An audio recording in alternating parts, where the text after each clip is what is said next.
There's really nothing quite like a newsroom on the night that something really big is happening. Those are the times when the adrenaline really starts pumping, and you can't wait to get out there and get that piece of information that's going to put the story together. We care all the time, but on those nights, it's just that kind of extra excitement. Everything that we are comes together on that kind of a night. For stories that shape your world, depend on News 8 leadership.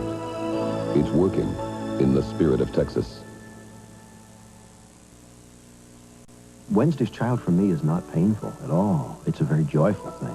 I think Wednesday's Child is something that any one of us would do. I just happen to have a forum through television. Long after I'm gone, there will be young people who will grow up and will not, for some reason, be able to have children of their own. And they'll remember Wednesday's Child and they'll adopt because of that. For stories that make a difference, depend on News 8 leadership.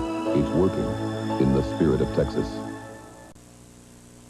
Doing the weather on TV is 95% fun, but maybe 5% of the time it's a life-threatening situation.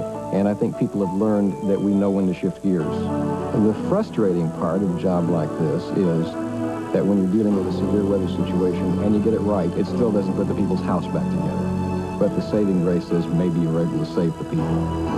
For stories that really matter, depend on News 8 leadership. It's working in the spirit of Texas. As a person who is in love with athletics, to spend so much of my time reporting about athletes who are on drugs, I hate those stories. I just want the kids who are watching me to know that there are a lot of us who don't think that's the right way to lead your life. And I think somebody needs to stand up and say it, and I do. For stories that make you think, depend on News 8 leadership. It's working in the spirit of Texas.